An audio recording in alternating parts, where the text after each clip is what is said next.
Raise your hand if you've ever been busy. Raise your hand if you've ever got tired and feel like you just need a couple days off. Most people would have both hands up right now. That's our world, fast-paced and income-driven. That's why we get caught up in our own lives so often, and that's why it's understandable when most people don't focus on worries that aren't their own. So what makes someone become a humanitarian? Someone whose whole life focuses on the welfare of other humans. When you go back and you see kids that were living on the streets, kids had no structure, they had no routine, people who had nothing, they didn't have meals. When you see that they're all of a sudden they're waking up, they have structure, they have something to do, they have a meal in their belly, their life changes completely. They like I said, their self-esteem changes, their self-worth, their ability to know who they are in the world and what they have the potential of becoming. You know, to give that hope, to give that dream, and then to watch people actually use that to do good for themselves and others it's amazing. It becomes an addiction. And with Serena's help, we'll find the meaning of life to a humanitarian.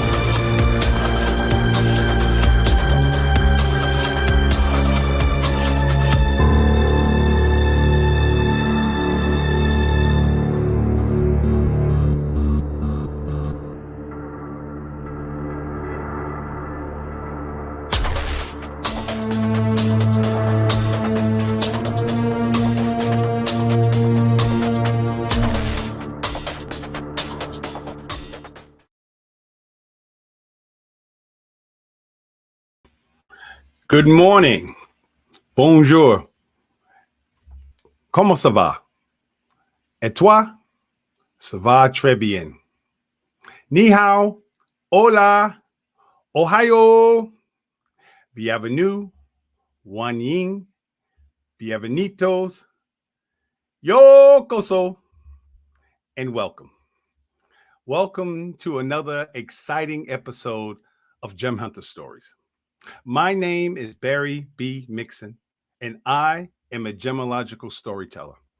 And each and every week, I get the amazing opportunity to come into your home and take you on a journey.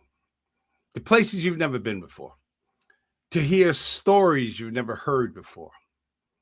Each week, I get the magnificent opportunity to take you on a mental, physical, and spiritual adventure into the art, science, history, and magic of gemstones, precious metals, and fine jewelry. And I know, because I understand the power of stories, I know how they can transform a person once they hear it. I know that somewhere along the line, somewhere in this journey that you and I will take together, you will hear a story that will move you. You will hear a story that reminds you of who you are. You will hear a story that will make you look at the world in a different way. And my job every week is to create a sound that resonates inside of you, with the hopes that that sound, that thing that lives inside of your heart and inside of your mind grows, and it helps you continue your journey into discovering the value of your own stories.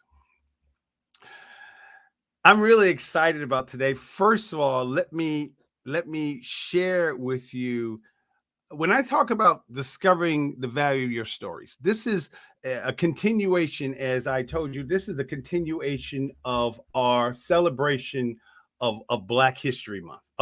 Black History Month. Well, yes, that too, but also Women's History Month. And you can't talk about women history, and you can't talk about gemstones and precious metals and fine jewelry without talking about women. And one of the great things about gemology is how when you study gemology, literally takes you through the whole history of the world, of mankind. And throughout that history, the one thing that is really present throughout the whole history are women. And one of the greatest things I said a couple of episodes ago, that I believe that every man, every person, but every man certainly should understand and study gemology. Because when you begin to study gemology, you begin to see things in a different way, not just the jewelry. But when you see the jewelry and you see what is it made out of, you see the composition, you see the chemical processes that take place, you begin to understand the value of it. You begin to understand the story. As I say to you each and every week, that nothing has value without a story. So as we celebrate Women's History Month, part of the reason why we have to define or designate a month to women or have International Women's Day is because in many times women's stories are not celebrated. Women have done terrific things in history, and yet the time that they've been here, the time that they spend on the planet, the time that they spend not only just having children, but all the things that women do. And as you begin to study gemology, as you begin to see not only just the gemstones themselves, but who owned the gemstones? Where did the gemstones, who was wearing the gemstones? What was the gemstones? What was the reason why men throughout the history of mankind searched for gemstones? Not for just themselves. Yes, men wore jewelry all the time. And for a long time, men wore jewelry even and gemstones even more than women. But it was always a woman's thing. Women were always the catalyst of gemology. And again, as I say to you all the time, there is a connection between women and gemstones on every level.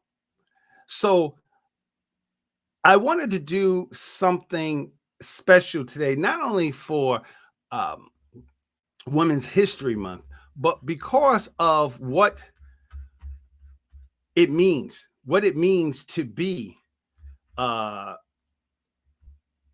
woman. What does it mean to be a woman? What does it mean to be someone who is a woman who identifies themselves as a woman? So what I wanted to do was I wanted to share with you some of the women. So first of all, let me go. I'm looking for something at the same time. But today or yesterday was Barbara Beckley's birthday. Barbara Beckley's birthday. And Barbara Beckley, as you know, Barbara Beckley is the host. Yes, I'm putting Barbara on blast. She's sitting there saying, "Oh my God, I don't care." Barbara Beckley, who is the executive producer, the founder, the starter, the owner of the Diamond Factor Network. And Barbara and I have been friends for a long, long time. I haven't physically seen Barbara in, I don't know, 2 to 3 years. But yesterday was her birthday, March 15th. And for a long time, she told me that March 15th bothered her because March 15th is, as you know, from Shakespeare's play, is the Ives of March. And the Ives of March was supposed to be a bad thing because the Ives of March was the day that, if you don't know your I don't know, 9th grade English literature, the Ides of March was the day that Julius Caesar got assassinated. But when you look deeper into that story, Julius Caesar did get assassinated, but Cleopatra, my girl, the one that owned the diamond mines and emerald mines and was the richest woman on earth, and the one that totally turned out Julius Caesar, she warned him. She told him, "Baby, don't go. don't go. Don't go because they're going to kill you. And he was like, oh, typical man. Oh, man, don't worry about it, baby. I'm okay. I'm good. And you know what happened. So I told Barbara, if you're going to celebrate your birthday on March 15th, understand, don't align yourself with the assassination of Julius Caesar. Align yourself with with the fact that Julius Caesar had a woman in his life that tried to warn him, to try to elevate him, that tried to let him know what was good for him and what was bad for him. So I want to start out by saying happy birthday to Barbara Beckley, because Barbara Beckley has done that for me. This whole thing of Gem Hunter Stories is really because of her. I've been studying gemology for 18 years and I never knew where to put it. I never knew, other than going to, having conversations and doing things, and you don't want to walk around saying, hey, I'm an appraiser. Hey, I'm an appraiser. And there's all this information that's out there, but I never had a place to put it. And it was Barbara Beckley that said, hey, Barry, I got an idea. I'm going to start a streaming television show. You want to be a part of it? And at first I was nervous, like, oh my God, what am I going to say? It's just 15 minutes, Barry. Oh my God, 15 minutes. That seemed like forever. And now we do an hour show every week. And she has revitalized my whole concept of gemology. When I say that we're taking this journey together, we really are. I get a chance to go back and really look at gemstones and look at precious metals and then look at and reestablish my understanding of what gemstones are. So this is the month of March, and the month of March is aquamarine. And we'll talk more about aquamarine next week's show. But this week, I want to talk about just badass women. And I'm not talking about just badass women in general. I'm talking about women who have been powerful women. Powerful women. Women, when you really begin to look at gemology and look at women, you begin to see the strength and the power of women. So the reason why I'm looking like this today, some of you are like, why is he looking like a pirate? Because that's what we're going to talk about today. We're going to talk about pirates, and not just your Blackbeards or your Captain Morgans or your Black Barts. No, we're going to talk about women pirates. Because when you understand what women pirates were, you begin to understand why men pirates became so popular. Because it was always, as you've heard the saying, there's behind every great man, there's an even greater woman. Well, women pirates were that great of women, not only just with the men that they were with or involved with, but who they were themselves. Webster's defines a pirate as someone who basically steals. Let's just be real honest. They are people, sailors who are on the sea, and what they do is they steal things. They steal from ships. Anything crossing their direction, that's what they do.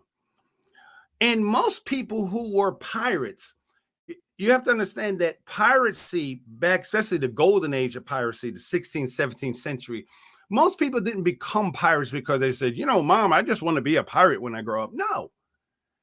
They became pirates because of the economic times. And what history doesn't show you is that a lot of pirates were minorities. You've heard the saying, or the terminology motley crew.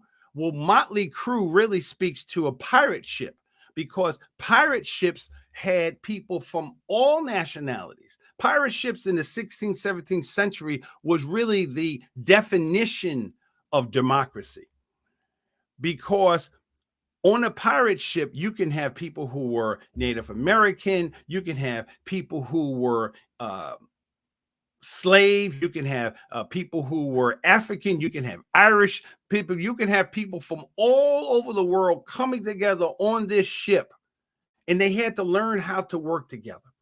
Now, most pirates were men, but there were women. There were a small minority of women who were on pirate ships. And I want you to think back what a pirate ship was. A pirate ship, think about think about the last cruise you took, or think about the last Royal Caribbean commercial that you've seen on TV, and understand that that wasn't a pirate ship. A pirate ship was a dirty, nasty, unsanitary place to be, filled with men. Usually, most pirate ships had anywhere from 100, depends on the size of the ship and the power of the pirate, the captain of the ship. Most pirate ships had anywhere between 50, I will say 100 to 200. Sometimes pirate ships had 300 people on it. Obviously, they weren't bedding, there wasn't lavatories, there weren't fancy bathrooms. Ladies, all that nice perfume and setup that you have in your bathrooms, none of that exists in a pirate ship. So not only did you have to be a woman on a pirate ship, which was truly a male profession. In fact, there was a saying in the 16th century, 17th century, even the 18th century, that it was bad luck to have a woman on that ship, because your ship could sink, or sea monsters, all kinds of things. So if you were a woman who was forced into piracy because economically you were poor, you were broke, you were destitute, you were running away from your husband, you wanted to change your life, so you became a pirate.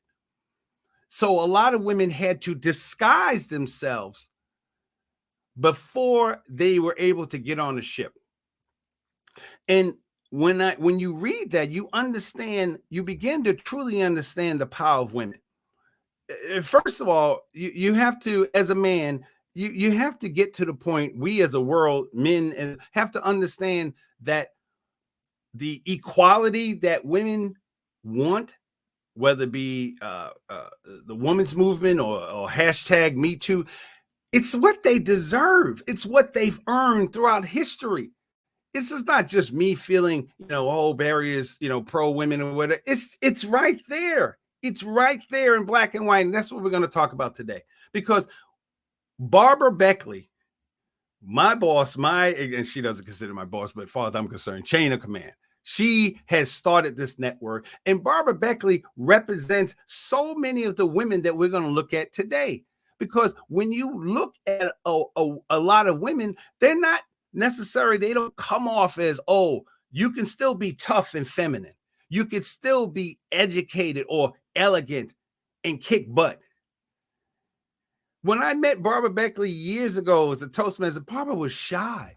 Barbara, you had to pull words out of her. Barbara, okay, say it again, say it. But as as the case with a lot of women, when forced or when asked or when put into a situation when they have to evolve, where they have to become more than what people see, then you begin to understand that that's not just a black woman thing or a white woman thing or a Hispanic woman thing or a Asian woman thing. That's women.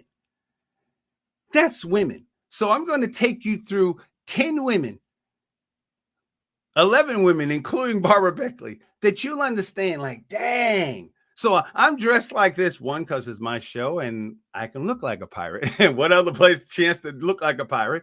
But I want you to understand.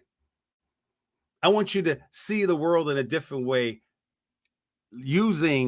seeing women pirates, and then you make a decision of just how unbelievable women pirates are, or women are, who happen to be pirates.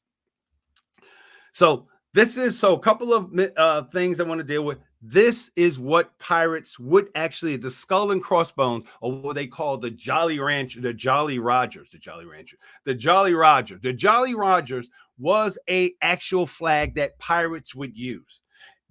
Sometimes they would have it on all the time on their mask, and sometimes they would wait until they come up on a ship using a friendly flag, and then just before they attacked, they would pull up the Jolly Rogers, and you knew you was in trouble.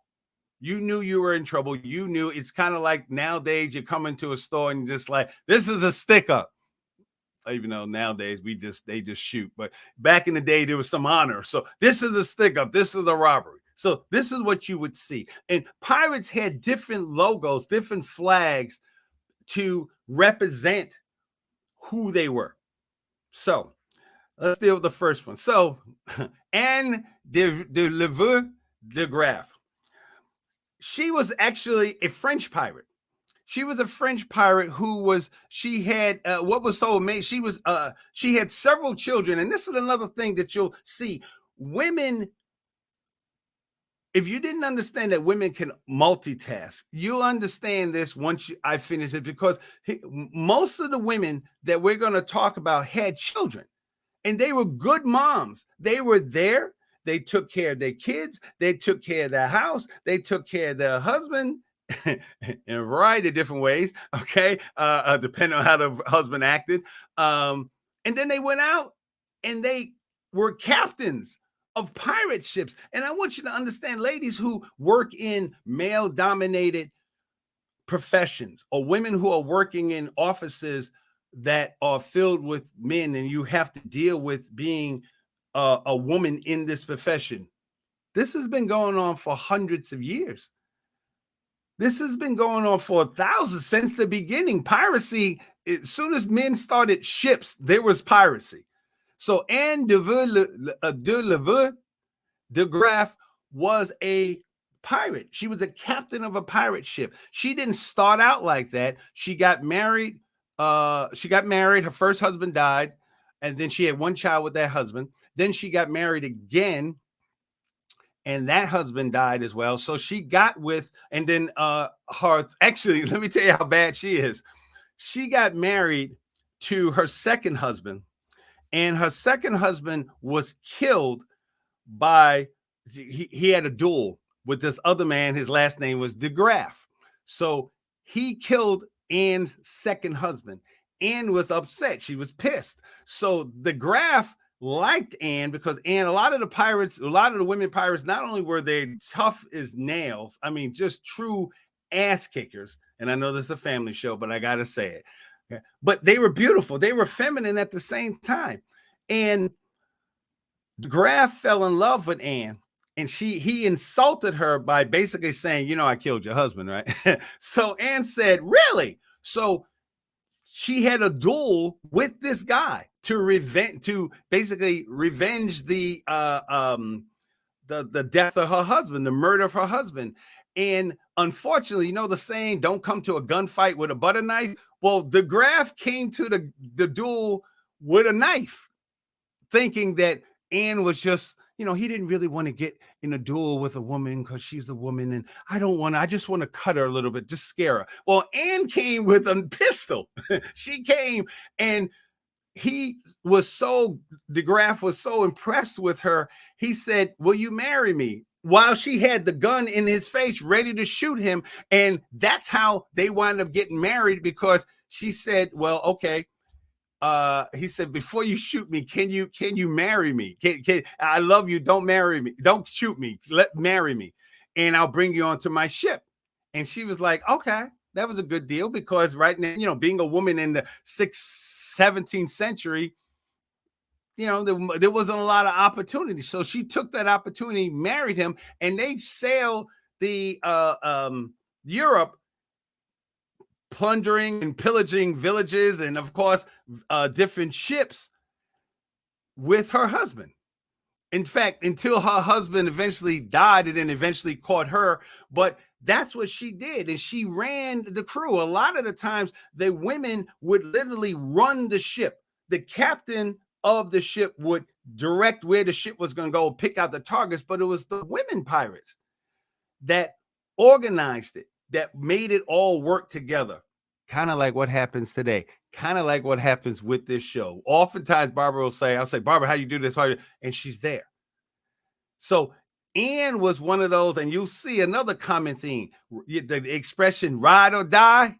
Yeah, well, this Anne was one of those ride or die kind of chicks. Okay, she was down for her man, to the point of going to a duel to basically avenge her husband.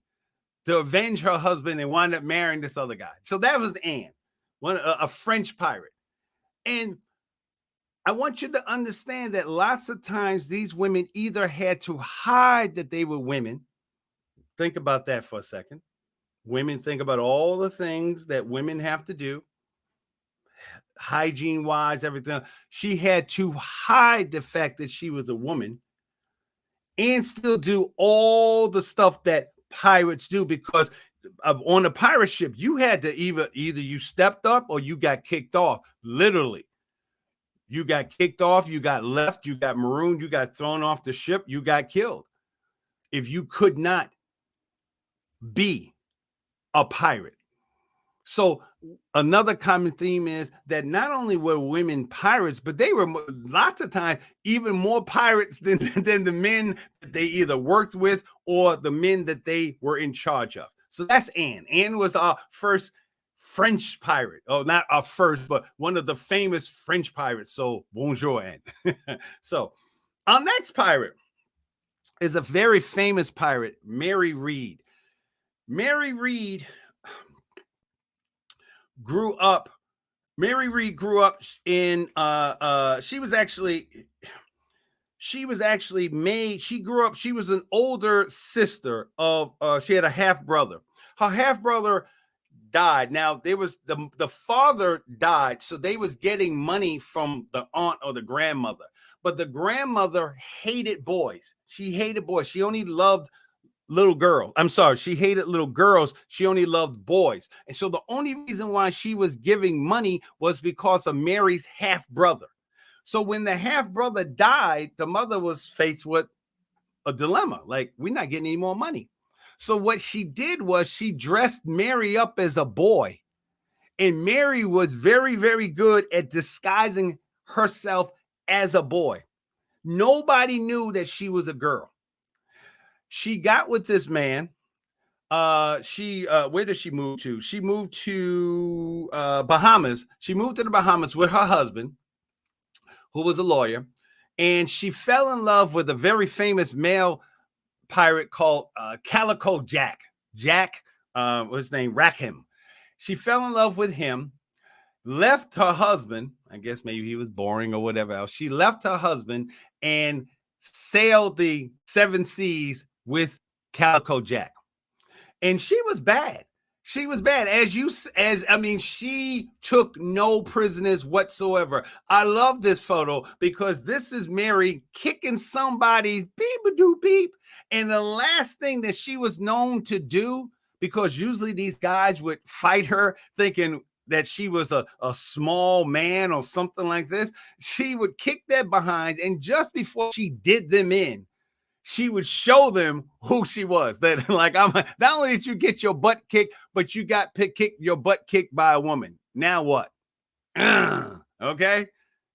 So I'm thinking maybe the term "hi matey" came like as the guy was like "hi matey." All right. So that's what Mary Read would do. So Mary Read and Calico Jack and her partner in arms, you'll find out later on, Anne Bonny, who was like one of the most famous women pirates.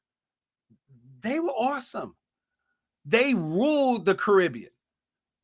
All those movies that you see about Pirates of the Caribbean, Pirates of the Caribbean with Jack Sparrow and what's his name, Johnny Depp.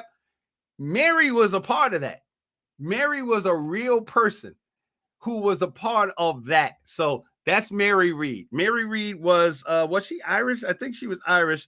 Was she Irish? I think she was Irish. And she was known for her hair that she had to, again, tie up and let people know not who she was. So nobody knew. In fact, Calico Jack didn't know at first. She just started liking him, and eventually she let him know who she was. And he kept her secret because, it wasn't cool to have a woman on the ship. So, but eventually people started respecting her despite the fact that she was a woman. They knew that you don't mess with Mary. You don't mess with Mary. You mess with Mary at your peril. So that's Mary Read. Then we have Jacquot de la Haye. Jacquot de la Haye she was born in Haiti, 17th century pirate. And what she did was she became a pirate. As I tell you, lots of women, lots of people, but lots of women became pirates because something happened in their family. So for Jacquot, what happened to Jacquot was her father died, and then it just left her with her um, special needs brother and her mother who was sick. So she had no other choice. She said, okay, I got to make some money. I got to bring some money in. And that's what she did. Now, and again, think about that. Think about how many women are going through a variety of different things right here in the 21st century because this is what they had to do. This is what they had to do. They didn't wake up one morning and say, hey, I want to be a pirate. But as you see, part of the strength in women is women do what they have to do.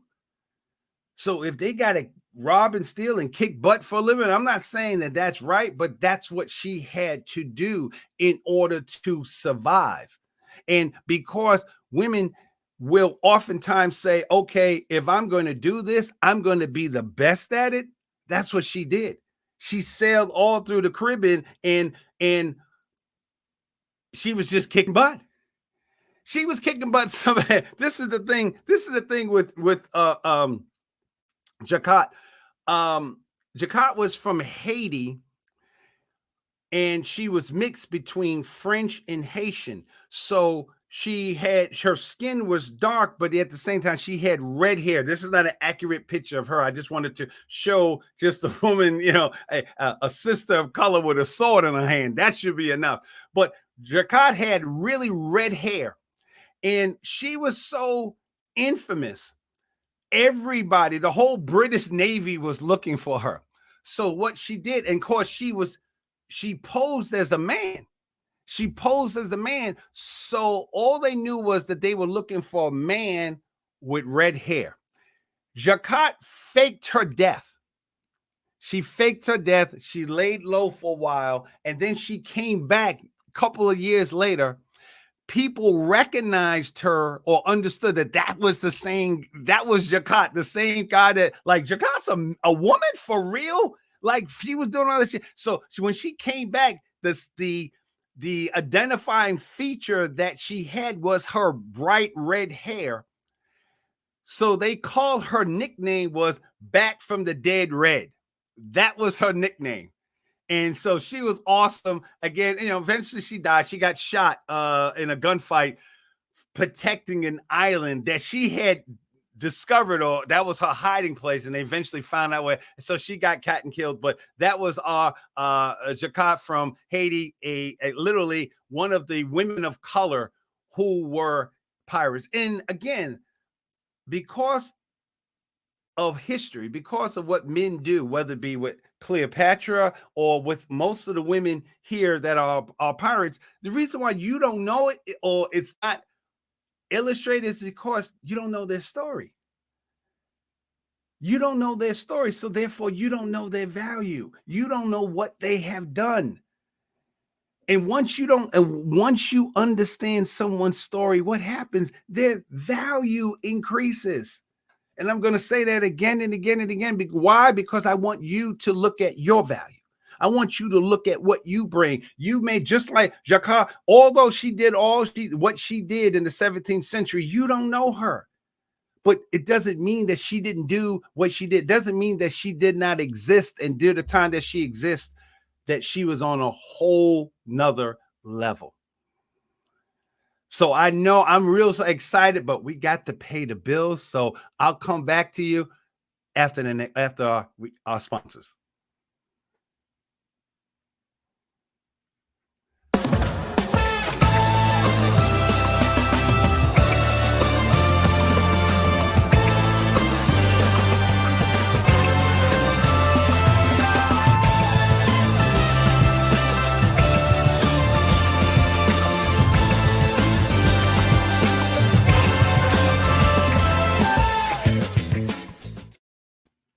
All right, we are back.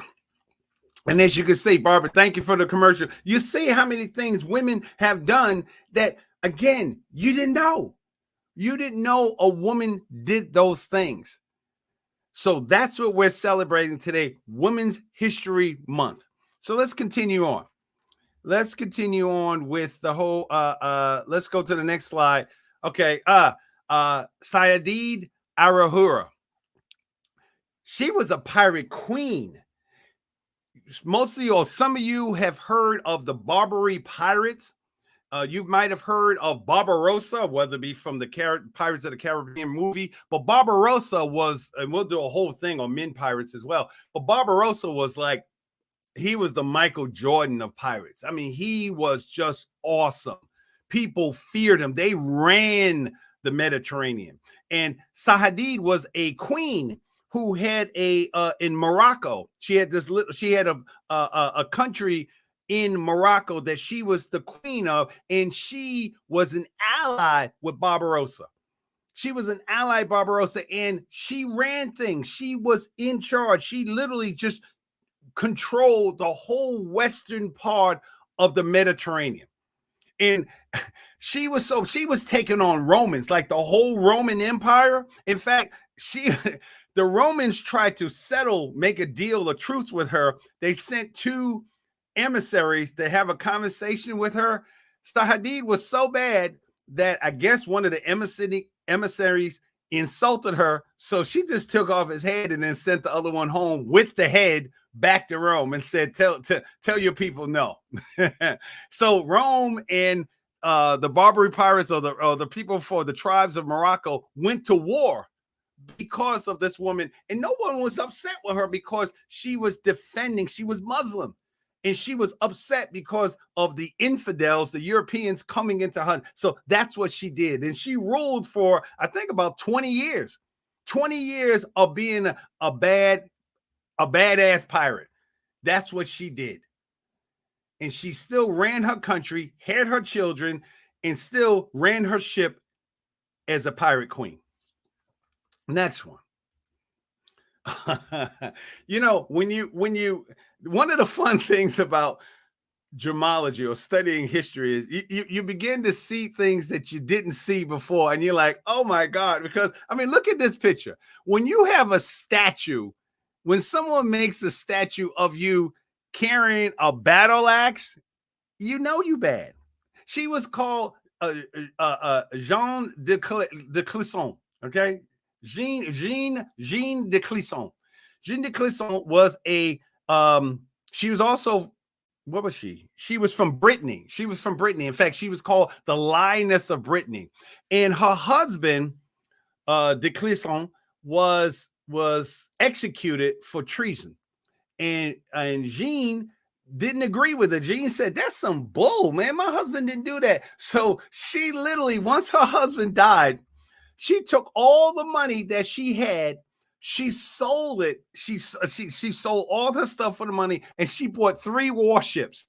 She bought 3 warships, and she spent the next, 10 years going up and down Europe, the coast of Europe, France, just attacking French ships.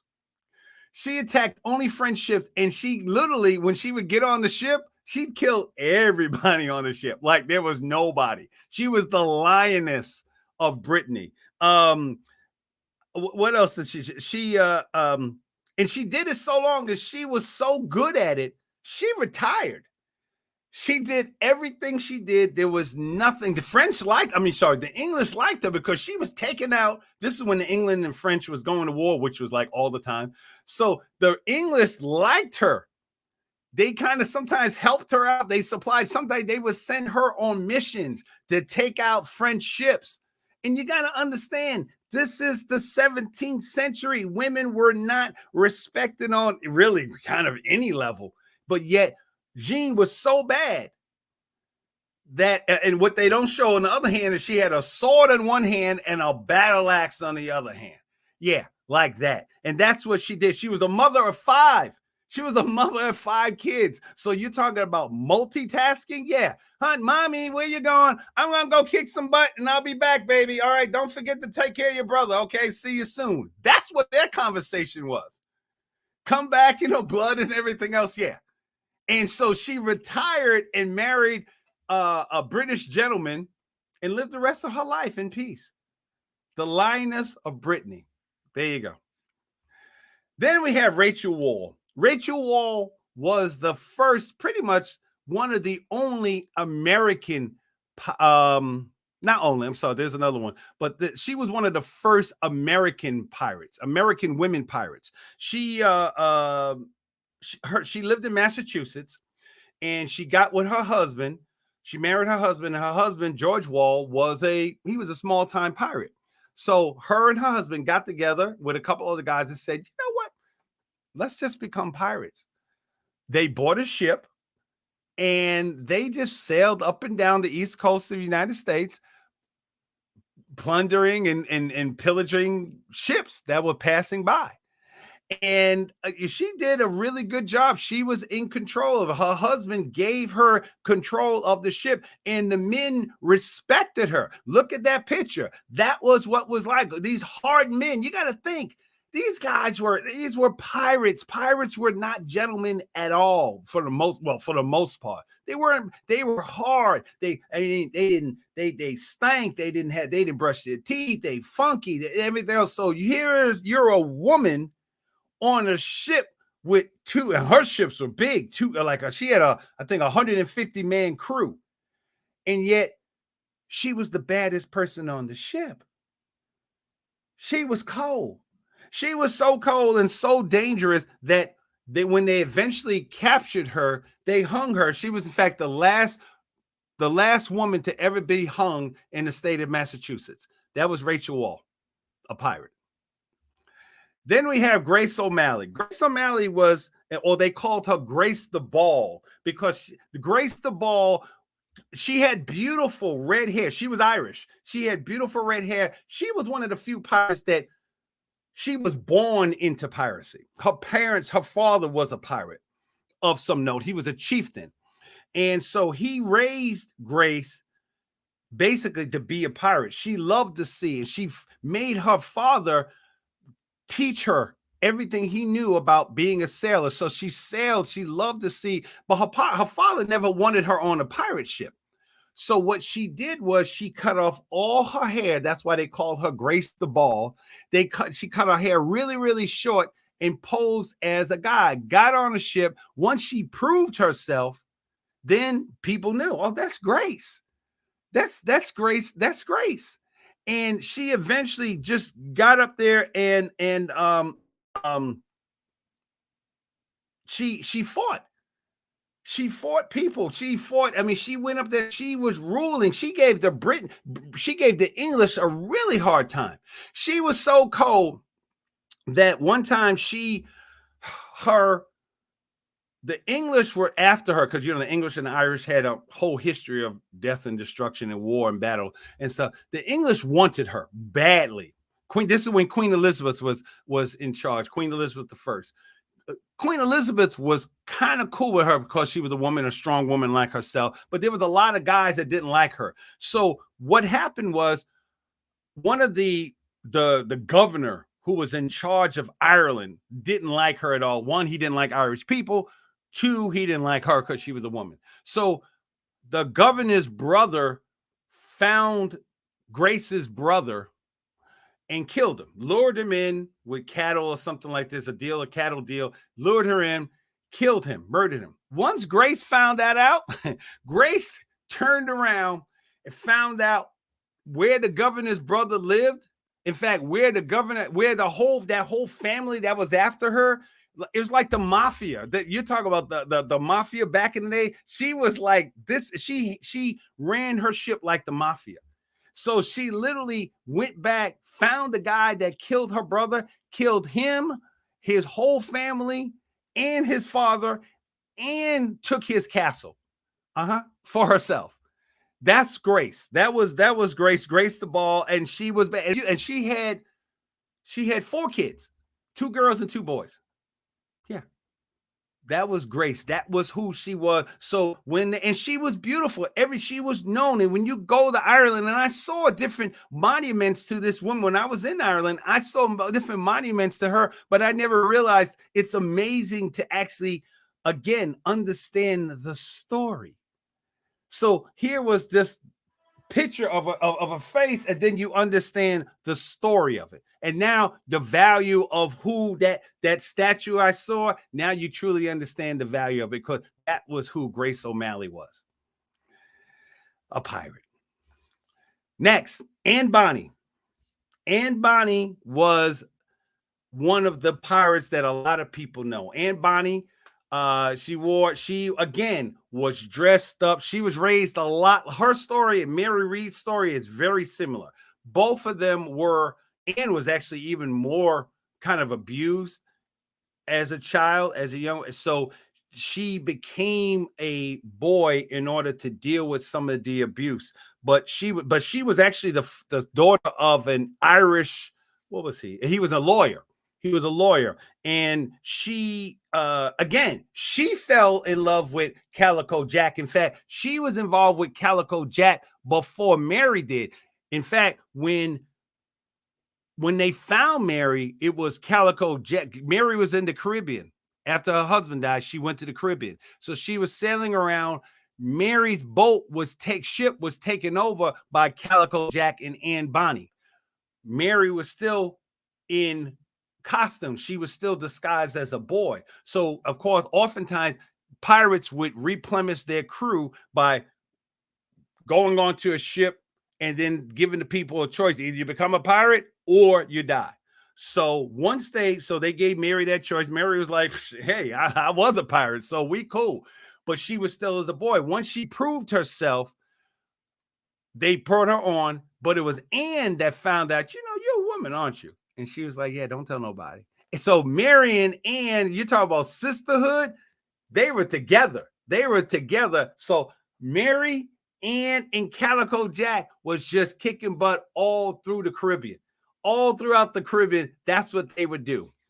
And they had their own island. They had everything else. So they were in Jamaica, just chilling, drinking. Again, that's another thing. Imagine being on a ship, ladies. Imagine being on a ship with 100, 200 guys, and everybody was drunk because fresh water wasn't something that was on the ship. You didn't go to a tap into. So you normally drank alcohol more. That was your primary drink. So everybody was drunk all the time.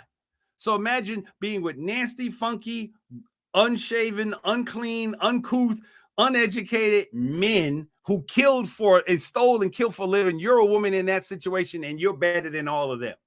So they were in Jamaica, chilling out, relaxing. And then this schooner came up, British schooner came up, found them. And literally, we're talking about, she was outnumbered 40-1. And all the men hid. They hid in the ship, just leaving Mary and Anne to fight off literally like the British Navy, or at least a schooner, 100 guys. And they was holding their own for a while, but eventually, they got taken over. And and then she was so mad, she shot into the hole that the men were hiding and killed Cumberland because she was pissed. She was like, we're pirates. How you gonna be just hiding? So much so that when they captured Anne and Mary and Jack to be hung, the last thing, now Mary and Anne and Jack were married. They were really married. The last thing Anne said to Jack, just before he got hung, they gave her special permission to go talk to your husband. And she said, had you fought like a man, you wouldn't be getting ready to be hung like a dog. I mean, that's what she said. Mary and Anne did not get hung because there was a rule back in those days called the law of the body, the law of the belly. So if you were pregnant, or if you claimed that you were pregnant, they would just delay your hanging. So that's when Anne was actually pregnant. Mary wasn't. So no, let me back up. So Mary was actually pregnant. Anne wasn't, but she played it. So they held her in prison. Eventually, nobody knows what happened to Anne. Anne kind of never got hung. There's no record of her being hung. Mary eventually, they delayed her hanging, but they kept her in jail, and she eventually died of a disease a year later. But that was who Anne and Mary were. They were the baddest pirates. When you talk about women pirates, you're talking about Anne and Mary. Okay, Anne Bonny and Mary Reed. They were pirates. Then we have next pirate. Just to let you know, this is all over the world, ladies and gentlemen. Pirates, women pirates was kicking butt all over the world. This is Sadie the Goat. This is my girl, because Sadie came from New York. You ever see the movie with what's his name? Leonardo DiCaprio, oh my God, the something of New York, I forgot the Nights in New York, where it was talking about early 19th century New York City, which was hell, five corners. Mary was a part of that group. She was born in that area. They called her Mary the Goat because what Mary was, no, she was a mugger in the east side of New York. And what Mary would do she would headbutt men.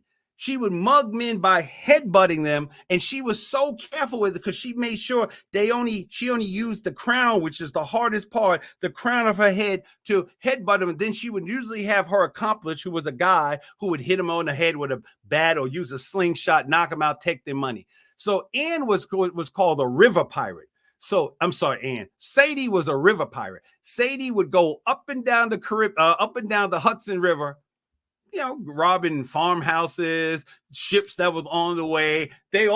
She would often kidnap and ransom off her victims.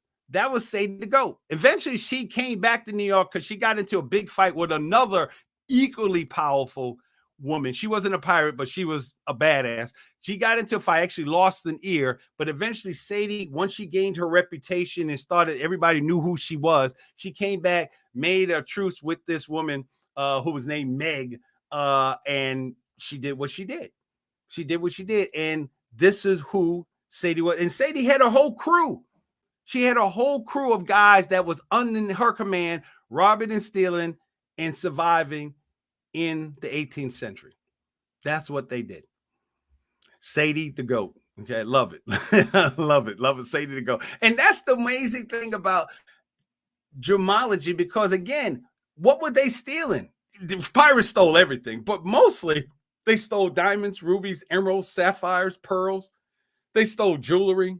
That's what they were for. The same thing robbers do now. That's what they're doing now. That's why you should get your jewelry appraised. Shameless commercial.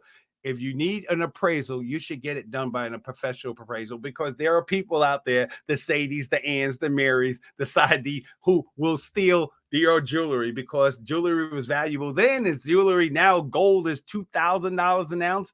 It's still valuable today. Okay. So, and just because it's a little woman don't mean that she won't steal your stuff. Okay. Period. All right. Pirates. If a person becomes a pirate, they're not like men pirates, women pirates. There's pirates. And then the last pirate. Oh, no, I'm sorry. I forgot about her. I love her. Ladera. She was a Viking. Vikings were like some of the original pirates way back. So Lajada was a Viking pirate. And she was what's called a shield maiden, which means that, and as you can see, she would have a sword or battle axe in one hand and a shield in another. And she was cold. She was so cold that she got married. This is the story I love about her. She got married to this guy who they were together for a while. They had about 3 or 4 kids, and she loved him and everything else. He cheated on her and left her. He left her. Okay, cool. And then he was a pirate. She was a pirate. So he left her, got his own crew, went out there. Turns out that her husband, her ex, literally got involved or got into a bad scrape with some other pirates. Like he was ready to be killed. This other pirate crew was ready to kill him, take all this stuff. So Mary was like, "You're not gonna kill my man." I mean, even though he's a pain in the butt and I can't stand him because of what he did, but you're not gonna kill my man. So what Lajada did was Lajada. What she did was she got her crew, went in there, literally sailed into this battle, saved her ex-husband. She saved her ex-husband. Got the stuff from the people that was trying to steal from her, saved her ex-husband, brought her ex-husband back home, and then she killed him, because if anybody's going to kill you, I'm going to be the one to kill you. And then the last one is Shen-Chi. Shen-Chi was the greatest pirate of all time. Shen-Chi started out as a prostitute. In fact, that's not really her name. They don't know her name. Shen was the guy she married. So Shen-Chi means the widow of Shen. She ruled China. The South China Sea was her empire for years. She took on the whole Chinese empire and literally had a crew of 1,200 ships, 80,000 men. She was so cold that the Chinese government negotiated a peace. They paid her not to take their ships, not to take their stuff. She ran it for years. And then once she started seeing the power curve shift, she switched over, made a deal with the Chinese government. Not only are you going to let me free, you're going to let all my crew members, you're going to give us some ships, and you're not going to convict us at all. And at first they were like, hell no, we're not going with that. And she said, okay, if you don't, I'm going to keep on doing it. And she raided a few more times. They eventually said, okay, all right, cool. What do we got to do? And she lived the rest of her life as a businesswoman. She ran a salt trading thing. She died at 69 years old, and she was rich. That was Shenchi. A Chinese, the greatest pirate of all time, was a man or woman, male or female, was a Chinese woman who was a prostitute who elevated herself to be the greatest pirate of all time. So, ladies and gentlemen, I want to let you know, basically, this is when we celebrate Women's History Month. What we're celebrating is the strength and power of women. And take the time, and this was the picture of her from Pirates of the Caribbean. You've seen this character. These were her boys. 80,000 guys followed her. She was commander of the Red Fleet and kicked butt for years, decades. So I leave that picture of her. So what I want you to do, again, my name is Barry Mixon. I am a gemological storyteller. And what I want you to do this month is not just think about your story, but think about the stories of you as a woman. Think about all the things you've changed. Think about the things that you do every day. Think about all the men that you have elevated, Barbara Beckley. And today is your birthday, because I want you to celebrate. Whether it's your birthday or not, celebrate being a woman, celebrate all you've done, and celebrate the value of your story. Because deep inside of you, you're a pirate. You're a butt kicker. You take no prisoners. That's what it means to be a woman in the 3rd century, and that's what it means to be a woman in the 21st century. So I bid you au revoir, a bientôt, and I'll see you next week. Take care.